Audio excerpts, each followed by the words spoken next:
the butterflies, even though those are great, those feelings are great, but it's so much greater than that. And the word that came to my mind too was synergy. When you were talking about Cedric and you, that was like, oh, it was a synergy that came together, because this is how I see it. If you know GPS, you put in your destination, and along the way, it may reroute you. The destination doesn't change.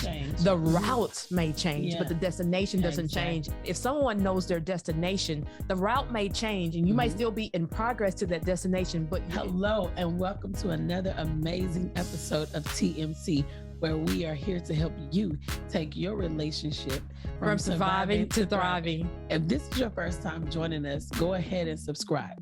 Click the like button and turn on your notifications so you'll be notified each week when we upload a video. Today on TMC, Jamila and I will be having another episode of Girl Talk, where we will be discussing Don't Waste My Time.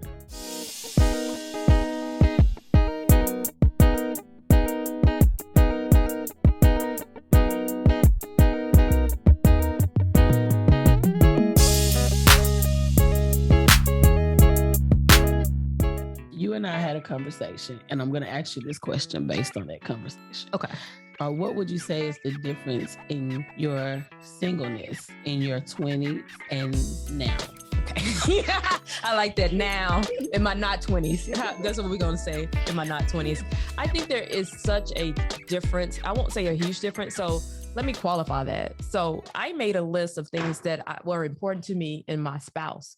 I made it at age 19. I still have that same list, and it has not changed. It is still, those are still the qualities that are important to me and that I think are best fitted for my life. But there are other things that have shifted. You know, usually your core values are usually set as an adult, but how can I put it? There's a different tolerance level. There are some things I just can't entertain at this point. I think the other thing is the willingness to entertain people who are unclear about what they want in a relationship and from a relationship, because I'm marriage minded. So if someone is saying, I don't ever want to get married, or I want to date for 5 years, like that's a no-go for me. I'm not going to waste your time. You're not going to waste my time, because I'm very clear on my goal is, if I'm going to enter a relationship, is one that I hope to lead towards marriage. So even if the relationship doesn't go towards marriage, we should be marriage minded.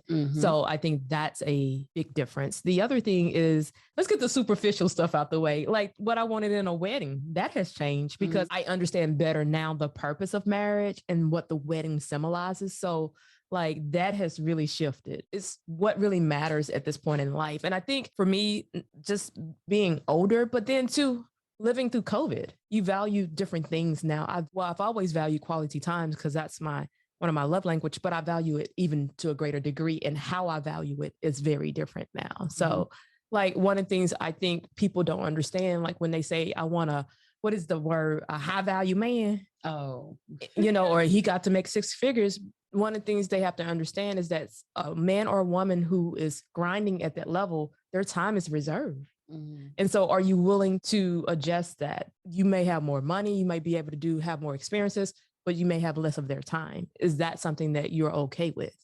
Because I look at y'all lives, y'all have full plates, but you're graced for that. Absolutely. And I asked that question because I think, as we were talking before, we can see clearly that things change, that what you expect, what you will tolerate, what you will endure, what you are willing to work with and not work with, or take on or not take on, it changes as you get older. I was telling someone that I was talking to, I said, you know, to me, as you get older, the things that you allow to happen, or the games that you might have allowed to be played out in a relationship in your 20s, we can't do that in our 40s. We can't do that in our 50s. It's like, I'm getting too close to the other side. I don't have time for you to figure it out. And not that you're not willing to work with someone that is still working to achieve something, but my husband likes to call it drifting. So you're just drifting and you're not really sure about what you want to do, or you just blowing whichever way the wind takes you every day. And however it comes, you roll with it. And I think that especially in regards to relationships, if you're single, as you get older, the things that you will tolerate, the things that you expect, the things that you're willing to deal with, it changes a lot. Yeah. So would you say, in talking to other single women or in other singles in your age group, or even older, do you think that become more tolerant of some things as we get older? Yes, I think there's some things that we do become more tolerant of, and some things that we just like, yeah, no, miss me with that. But I think one of the things for me, and I can only speak for me personally, is that I would say giving grace. Mm-hmm. That expectation that this person's supposed to be perfect, even though we know nobody's perfect, but being more tolerant of somebody that's healing or somebody that's working through, and not being so quick to dismiss someone because they're going through or they had a certain experience. Mm-hmm. And so it's that giving grace. So I think that's probably different, because I didn't give a lot of grace in my 20s. I guess it's how you see it as well, because in my mind, I would see tolerating as one thing and giving grace as something else. Okay. Because me tolerating it, when you're in your 20s, you might tolerate the video game guy. You might tolerate the wrestling one every Monday. Yeah. I really don't have a plan, or, let's just kick it and see how it goes. But when you're tipping closer towards the other way, it's like, I'm not going to tolerate that. To me, grace is extended for something completely different. No, I don't believe anyone has everything 100% all the way together. So you're working on yourself, you're becoming better, and you're going to be in a relationship with somebody that's working on themselves and becoming better. So you have grace for where they're working, and they in return have grace for you where you're working. Yeah. So that's a give and take thing. So to me, for me to have grace for you and me to tolerate something, that would be two different things, because to me, it's like, this is not really something that I would expect in a relationship, but I'm going to just deal with this, because that's just because you here, huh? Yeah, that's a little bit of how you are. And some things you may tolerate because there's other aspects of you or other aspects of the relationship that are more meaningful than this one thing that's sometimes like, so that's the difference to me. And I think I was having a conversation with someone that's single, and we were talking about this as well. And then it led to you and I having a conversation. And I think that we always know that as we age, as we progress, things have a different value. Mm-hmm. You mentioned COVID, and experiencing COVID, experiencing the loss of life, experiencing loved ones, experiencing people that were here and gone, and just understanding how precious life is and how precious us being here is. And it's like, it's a realization that you don't have time to waste. Yeah. You don't have time to play around. And the things that I think you may have tolerated, I would say, in your 20s or your 30s, as you progress in life, it's like, I don't have time to waste for that. And it's not the idea of being this, I'm extra and this is my list. And if you can't meet everything on this list, because I think that even if I have a list, there has to be some kind of grace there, some kind of leeway, because you may hit 7 of them. And if you working on the 8th one, then maybe we can slide you all through. Maybe you're still a good prospect. Yeah. But if it's 10 and you at 2, then we can't. Wait. Yeah. There's no.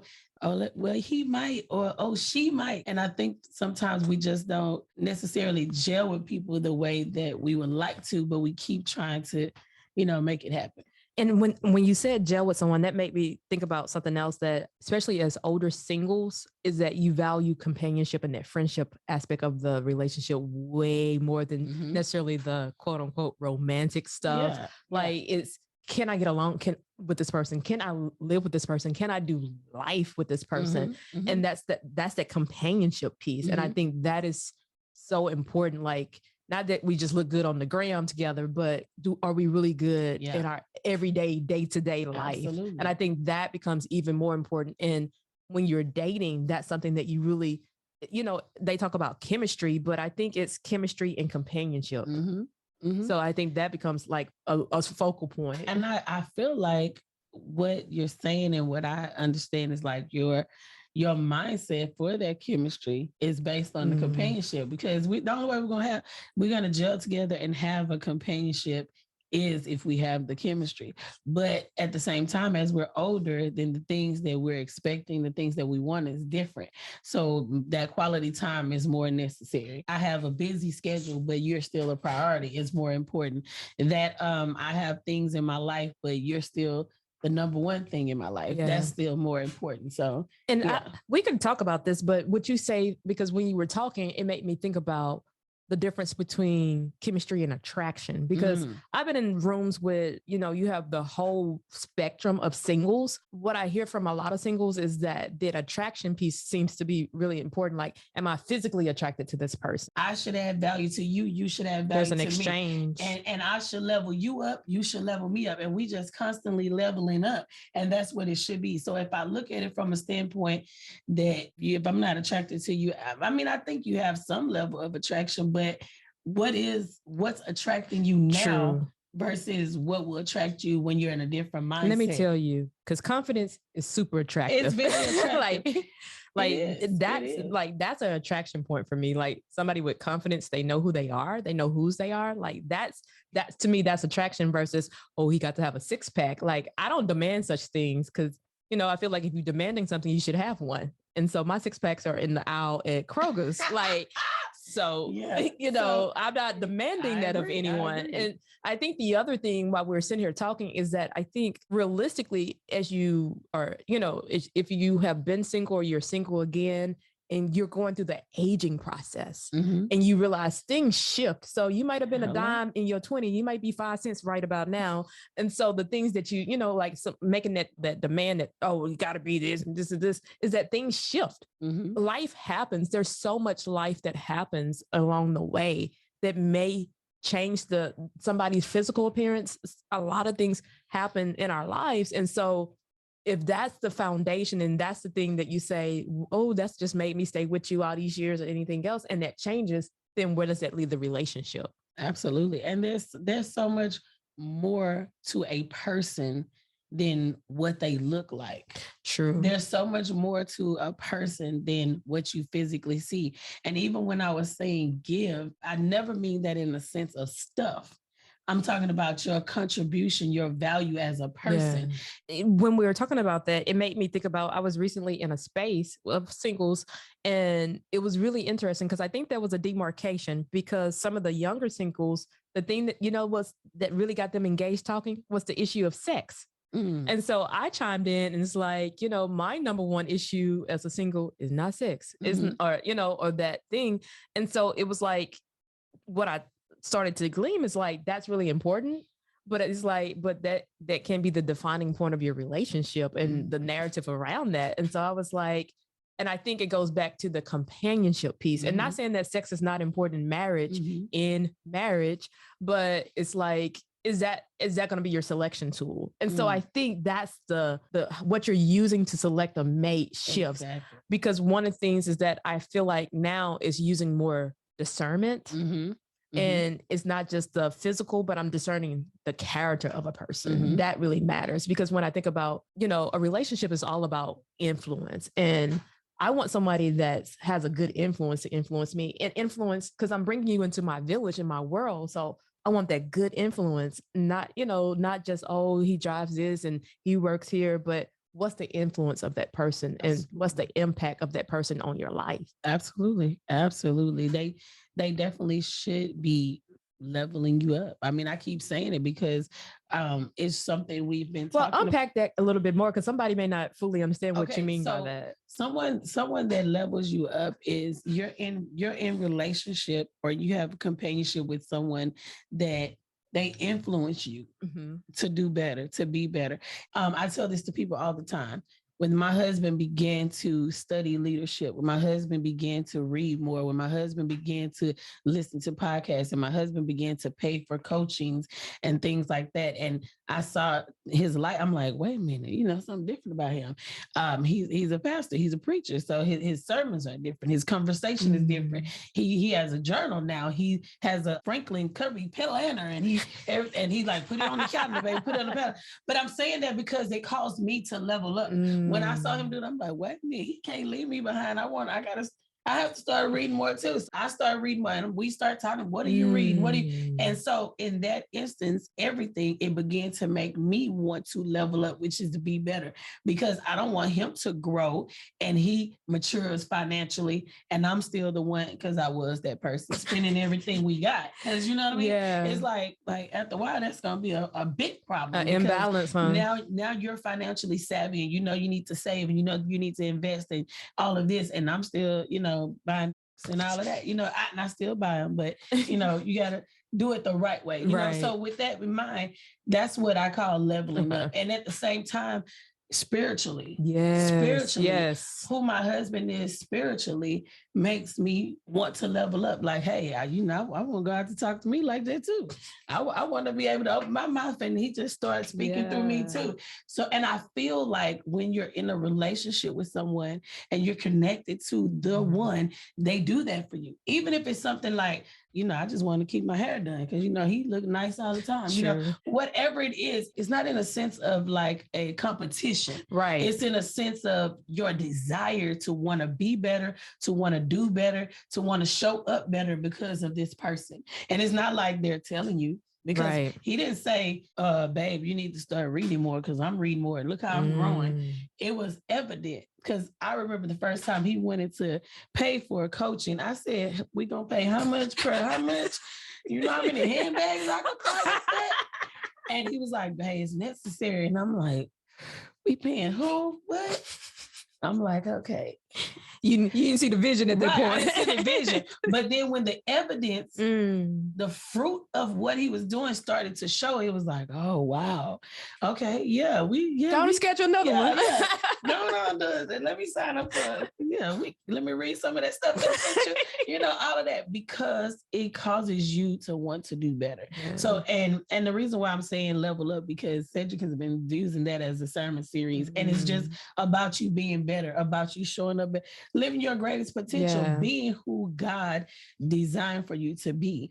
And so I feel like when you're connected to the right one in relationship, it's not that they're telling you that, but they ignite a desire for you to do that's that. Powerful. They ignite a desire for you to be better. Yeah. Because, when I think about my dating experience in my 20s, one of the things that I probably didn't ask was purpose. Yeah. But I feel like that's the connection point. That's the beginning of the connection point is purpose. So now it's like, that's central. Like, do you know who you are? Do you know what's your vision for your life? And are you actively living that vision? I think that's a difference, because it's like, okay, because usually in your 20s, people are still trying to figure out who they are. Yeah, it's like, absolutely. But at this age, it's like, baby, there are some exceptions, but it's like, baby, you need to know. At least have an idea. Right. You may not have it. You like, I know I have a desire to do this, to do that.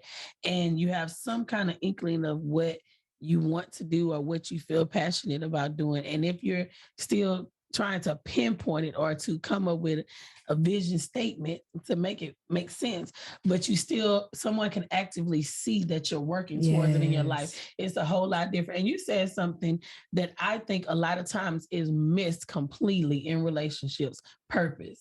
Because what you said, it's about attraction. What he look like, what she look like. It's about sex, how they putting it down. It's about all of this. But in the end, when you go past that, what do you have? And it has to be purpose, because as long as the purpose is there, your purpose and my purpose lining up, we can go far together. Yeah. Your purpose and my purpose lining up. This is what's going to give us what we need to go the long haul. This is what's going to help us push past those times when it's not so easy. This is what's going to help us stay connected in those times when I'm still trying to figure something out, or I'm still trying to work through something and you're doing the same. But we know our purpose. We know what it is. And I think that's definitely something that I believe should change. Yeah. If you're single as you get older, that's something that should change. Dating on purpose. Yeah. For purpose. Right. Purpose versus purpose. But because I think now what I can transparently say is that now I realize that my husband is my destiny partner.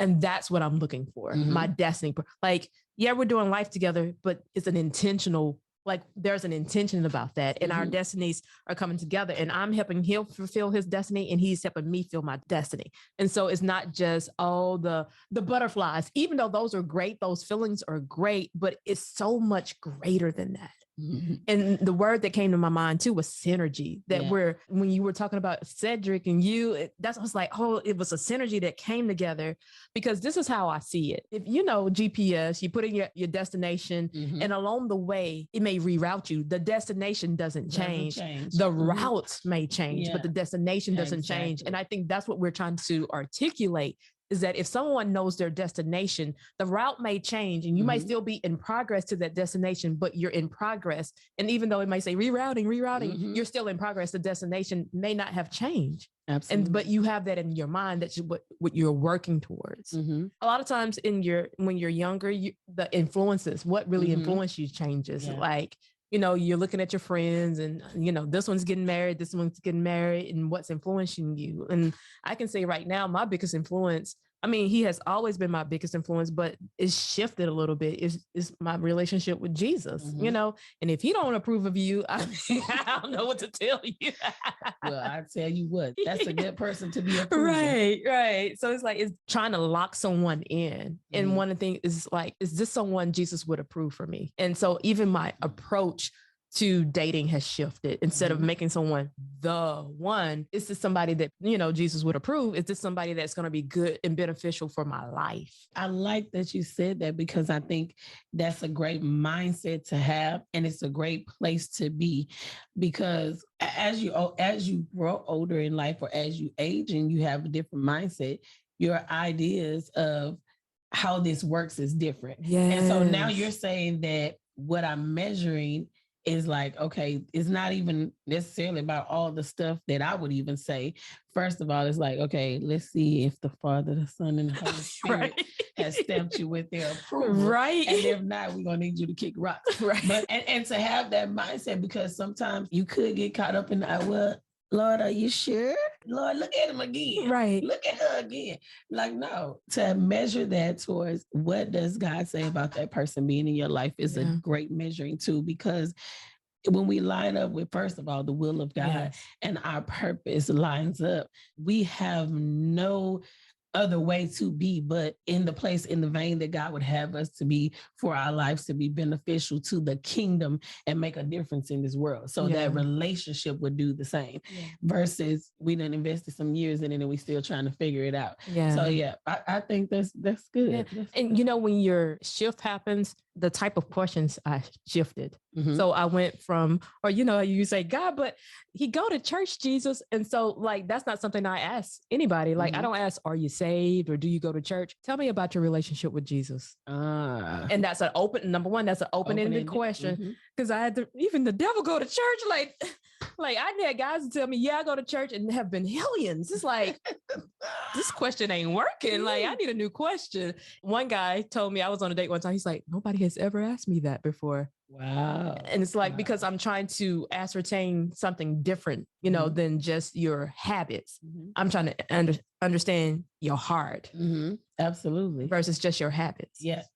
Because you can definitely have a habit of going, but not have a relationship with that him. Right there. You just going because that's what you did every Sunday. Right. And that's what they did growing up, and just do this. And because this is the thing, I think for me, is if that relationship is not important to you, then I don't have a fighting chance. Because if you don't value Jesus, the way you treat Jesus is going to show up in the way you treat me as your wife. And so if that's not important to you, then what we doing here? If I move forward, I need to move forward with my eyes wide open, knowing that the result of that, what may come from the result of that. And since I'm still like in my single state, I don't move forward in that, because that's something that's so key to me, because I understand the implications of it. And it's not to say I'm trying to spiritually measure you or anything else, but it's like those have implications for our life together. Those have implications for our children, for how we govern our finances, what's important to us, how we give, how we live. And so I think whatever that important piece is to you, for me, it's my relationship with Jesus. That's been a mind shift. So that's going to govern how I approach dating and how I approach marriage selection. Absolutely. Wow. Thinking about that, because as you were talking, I mean, I've been married since I was 20. So I'm kind of like, I don't know about from my perspective, the only thing I can talk about is what I've seen others go through and what I witness, what I see with my eyes, but not necessarily what I experienced, because I've been married since I was 20. So my journey has been different. Yeah. But I do know that plenty of people that are single, and they, saying the way I was in my 20s is not the same way I am now today. And that is because of that progression. And for many of them, it's the same thing. It's that relationship with God. It's what they value now. Yeah. And what they value now is way more important than the things that they once valued. What's morally important to them now is more important than the things that they valued or saw as important then. Because some of them may tell you they thought the house, the car, all of that was important. But now they understand, a man or a woman having a relationship with Jesus Christ and being a person that is truly in relationship with God is much more important than how much money they bring to the table or how much they look a certain way or whatever. So I believe as you grow and as you mature on the journey in your singleness, even if, as you age in life and continue to grow and mature, the things that you value, the things that are important to you change. So therefore the outcomes change. Yeah. Yeah. And one of the other things that I will probably interject here is that you do get a lot of pressure. Mm-hmm. Like the pressure that I got in my 20s to get married was really great. Mm-hmm. I get more questions now, like, what you doing? Like, but I think it got to a plateau point to where people just, be like, that's Jamila, it's going to happen when it's happened, because I have to put some people in their place about that. But I think, it was really funny because when I was in college, this is what I was told: keep your mind on them books and off them boys. And then it's like, I walked across the stage and then everybody was like, when you getting married? When you get married? And it was just like, whoa, wait, wow. And so it was this enormous pressure, and that's everything. You go to some places, you go to family reunions, but when you get married? And my younger sister got married before me. And I kid you not, I'm not making it up, and I'm not going to disclose their title, but somebody came up to me, you let the young one get married before you? I was like, I didn't know he was still doing birth order in marriage. Like, she's free to do what she want to do. Our lives are not that intertwined like that. So, but I think that, people see that, okay, she's living her life. Mm-hmm. And I don't necessarily get those questions anymore, because and not just living it, but enjoying my life. Like, when you look at my life, it's like, there's nothing missing. You may say she's not married, but hadn't been a hindrance in my life. And I think that has quelled some of the questions too. But I can relate to those in the 20s, because because everybody put you on that clock. They look at, well, you're getting older, you need to have kids and all this other stuff. And so there is this pressure in your 20s to get married, because that's what society dictates. But we can look at the trend. Singles are waiting longer, both men and women, to get married. And that's for a whole bunch of reasons. But it's not a bad thing. It's not a bad thing, but there is this societal pressure surrounding marriage. Wow. Yeah. But it's like, I think as you get older and you realize and you just start living life, you're not consumed with the idea of marriage. God, what am I supposed to do today? Who am I supposed to impact? What's on my agenda today? See? Because I feel like, and I've been told this, even somebody told me this yesterday, is that in the journey of life, you meet people. And I've met some great, awesome people. And I feel like that will be the same of when you meet your spouse, but you're just in the process of doing life. Absolutely. And I think that it would be important for singles to be encouraged. As a single, no matter what age you are, you have time is on your side. You time and space. You have time and space to be better, to become better, to figure out things about you, to see things about you. We've had plenty of couples on TMC, and many of them talked about the journey of figuring out things from their past when they were already married, and the detriment that it brought to the marriage. And thank God they were able to recover from it. And, their marriage is stronger and better today. But if you have the ability to use that time right now in your singleness to grow and be better, and to, pluck up those things, root out those things, work on your healing, becoming self-aware of who you are, and all the things that you've experienced, allowing that to come to the surface, but at the same time, not allowing it to control you, but definitely understanding what happened, how it happened, and using that time to unpack that. And I think that's a precious gift. It's not valued because I started laughing. I wasn't smiling at what you were saying, but I remember because you told me the exact same thing. And I was looking at you like you had two horns and a tail. Like, what you talking about time? She know how I am. I ain't talking about no time. But when I stand here today, or I sit here today and tell you that now I get perfectly what you're talking about, the gift of time, because there are some things I had needed to prepare. I had some blind spots that I wasn't aware of that now I'm better aware of. So now I appreciate you saying that. But let me tell you, so there might be some single listening to this right now. You like that gift of time. I was right there with you, but like, she can keep that. Return to sender. I feel like that is such a precious gift because there's a purpose for the wait. There's a purpose for that time. And I was listening to a podcast and he was saying, I don't even like using the word waiting. Yeah. I'm preparing. I'm preparing. And that God gives you that time to prepare, because when you think about the real purpose of marriage, and then you think about my time value, how I value time is even different now. You know, I'm not trying to waste time. And so I want to maximize the time that I have with my husband. You said about the difference between waiting and preparing. So I think that's the part of the language that should change. The way I think of it, waiting is in line at Walmart and it's passive. My ice cream is melting because they've taken long to ring up the groceries. But preparing is, I know that I'm going somewhere.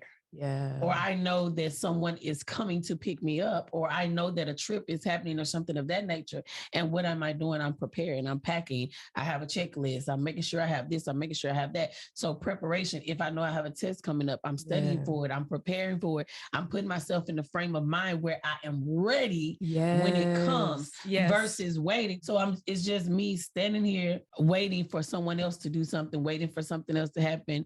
And it's beyond my control at this point, because I got in line number 7 and she kind of slow. But on the flip side, me preparing, which means if I'm single and I desire to be married, then I'm preparing to be a wife. I'm preparing to be a husband. I'm getting myself better. I'm working on what part of finances that I'm going to contribute. I'm working on my attitude. I'm working on how I show up. I'm working on being the same kind of spouse that I expect to have. You're preparing. But I think the other thing to that piece is that it's a word that we say a lot on this podcast: intentionality. Yes, intentionality is that you're moving with intentions. And it's like, whether it happens today or 10 years from now, I'm still intentional with that. And then I think it goes to, I'm expecting something. We only prepare for something that we're expecting. So the lack of preparation is, what are you not expecting? Wow. Well, this has been great conversation. I know. Yeah, this has been really insightful for me. It's like, wow, it made me say the reflection. It made me even value the time even more, the journey anymore, because I heard something once. It says, we're so focused on being destination happy that we're not journey happy. And so it's like, enjoy the journey of singleness, whether you're in your 20s, your 30s, your 40s, your 50s, 60s, 70s, enjoy the journey. And TMC, that's a wrap. So we'd like to thank you for joining us today.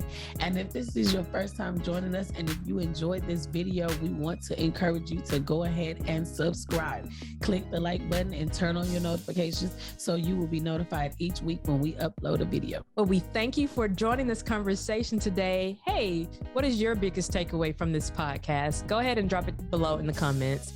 So again, we want to thank you for joining the conversation today. We hope that you join us again next week as we continue to help you take your relationship from surviving to thriving. Bye. See you next week.